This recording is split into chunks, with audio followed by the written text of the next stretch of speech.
Hi, Glenn and Karen. This is Sharon Mistretta, and you had asked me to share with you my ideas about a teaching assistant responsibility list, and this is what I have come up with. This document happens to be in Google Drive, and I will share this with you so that you can, if you wanted to, edit anything or download the document in order to distribute these to other teaching assistants, then you'd be able to do so. So this is going to be shared with you. I wanted to just go over these responsibilities with you because while the items could be just intuitive on their own, I just wanted to give you my little explanation of where I'm coming from on these. I've divided up the teaching responsibilities into two sections. One is before the course begins and the other is during the course. So we're going to start with before the course begins. And here I wanted to put first to collaborate with the instructor to review course objectives, requirements, and the calendar. Because just speaking as a teacher's assistant for the International Space Station that I had recently done with Dr. Catherine Quinlan, it was an excellent experience. I just wish that I had been involved with the creation of the syllabus from the get-go so that I can get my arms around the entire course rather than just a portion of it. So by doing that, I'd be able to better embrace the entire course and know all of the objectives, etc. So that's the first one, was to collaborate with the instructor to review the course objectives. Um, Also to revise the syllabus to reflect the course objectives, requirements, and calendar.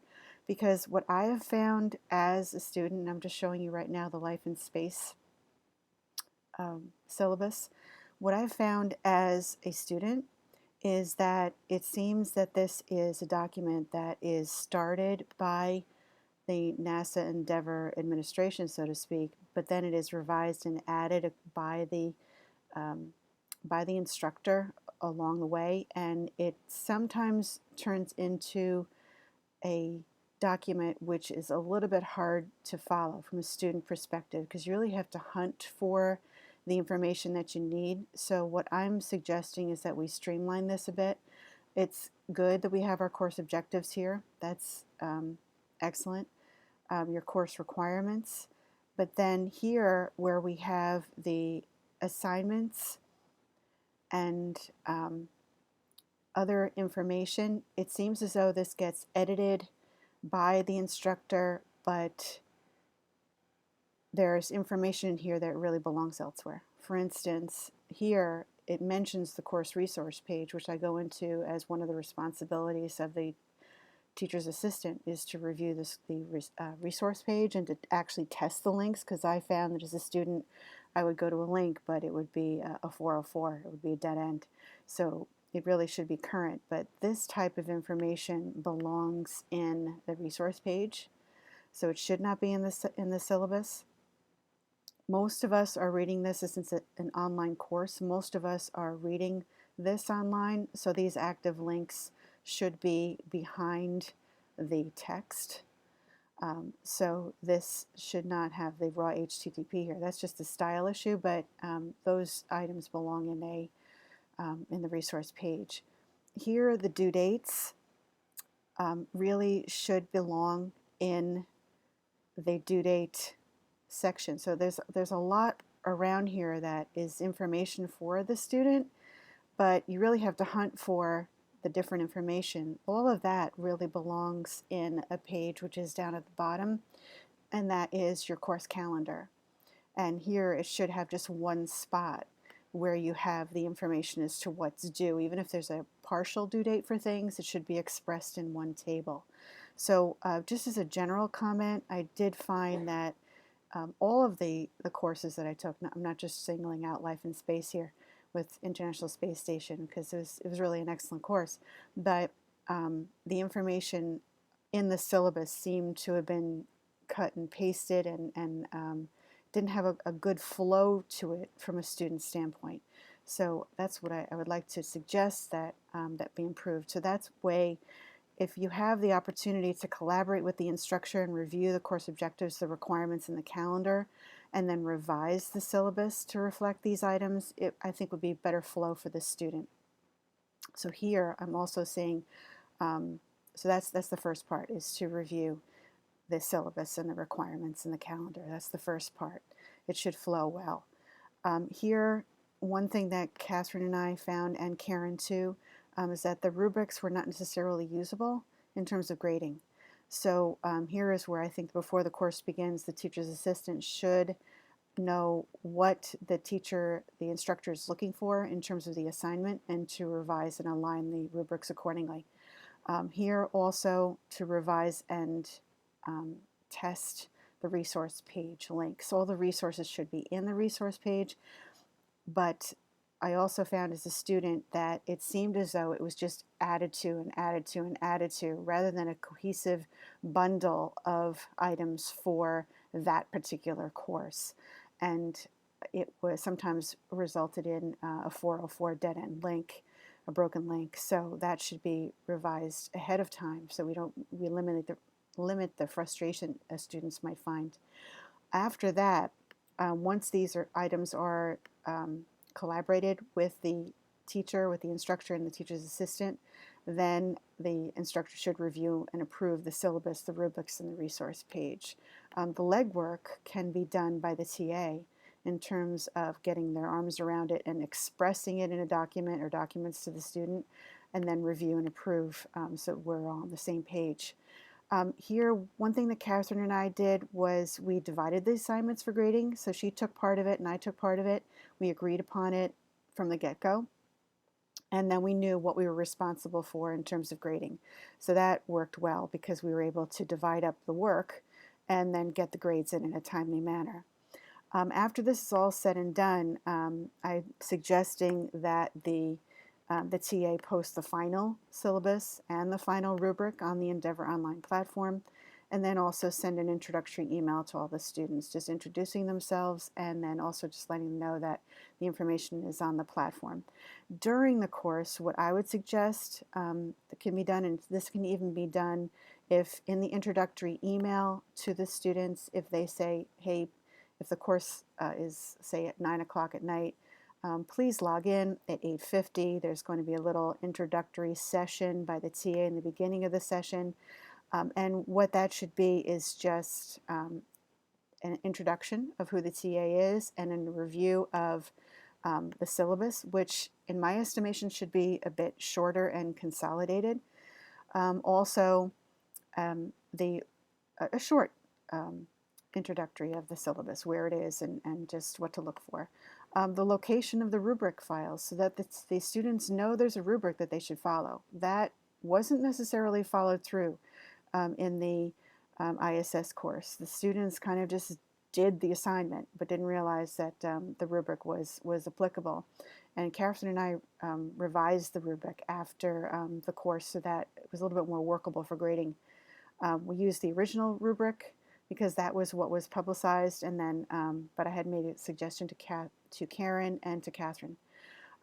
Also, where the discussion forums are, where the document Dropbox is, and also just some certain just platform mechanics. This is how you raise your hand during the process, and just information. Students also, it's just my opinion, but students also should know, now that I'm at the other end of the WebEx platform, they should know that when their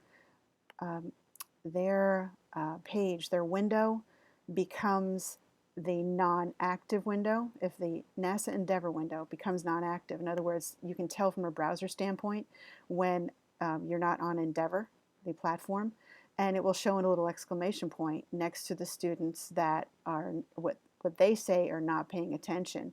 And how the browser knows that is because Endeavor becomes the non-active window when they're someplace else. They're on another window, as indicated by the ribbon. So if I have a Pages document or QuickTime, etc., and that becomes the active ribbon, that's how they know. So they should know ahead of time that we know via an exclamation point on the platform that they're not paying attention when it's not the active window.